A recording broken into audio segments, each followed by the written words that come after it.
Welcome back to Awful Movie Reviews. Who is this? We've never reviewed a movie from the 1940s, so let's get right into it. This is The Flying Serpent from 1946, an extremely low-budget fantasy movie. It was released and immediately fell under the radar, and for good reasons. It's surprisingly rather short, clocking in at less than 1 hour. And all the better, because it saves me some of the pain of watching this painfully dull and stale film. Yeah, guess I was pretty lucky at that. We follow an archaeologist living in Mexico who stumbles upon a hidden treasure which once belonged to the great Aztec leader Montezuma. But he also finds out that it's being guarded by a mythical flying serpent named Quetzalcoatl. And this man will stop at nothing to keep his treasure secret, even if that means unleashing the monster to kill those that dare get too close to it. Now, the plot just by itself starts becoming problematic, because during the whole movie, I couldn't help but think to myself, why didn't he just run off with the treasure? He'd be stinking rich. Here instead, he creates this elaborate scheme using a centuries-old flying reptile to go and murder people, while the treasure stays where it's at. Well, I think that's stretching the point.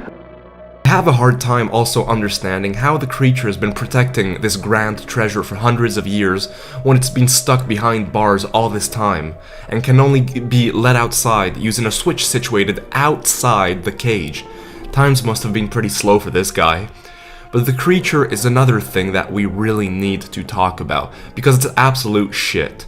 Becoming a specialist in reviewing terrible movies, I've grown to get used to films that don't show the monster in a clear manner, but this is too much.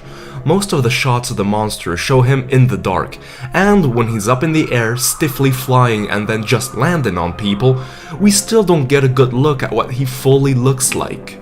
And how do we know that this film is extremely cheap?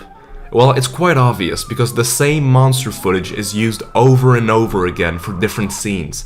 I hope that they didn't think that they were actually fooling anyone with this.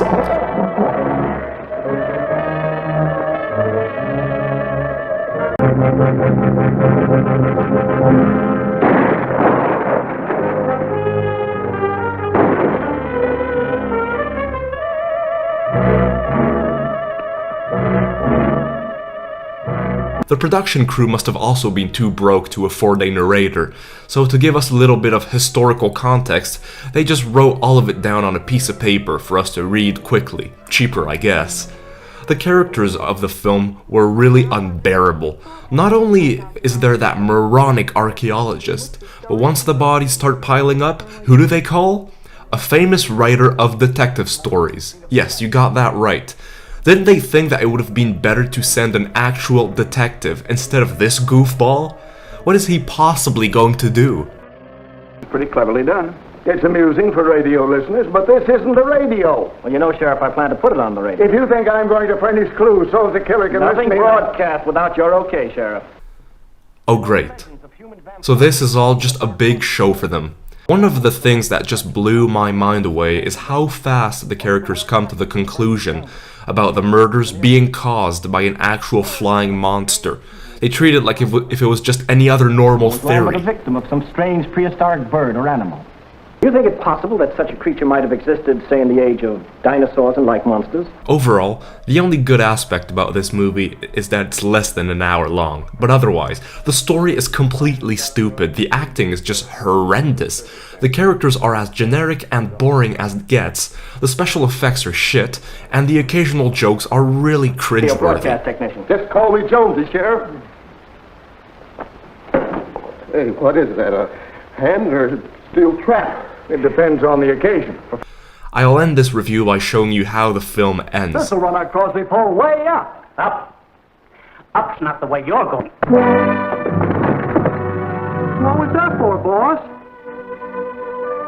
That was for not phoning thought to cut me in on that treasure. Now, I don't know what that was all about, and I don't even really want to know. I've lost hope.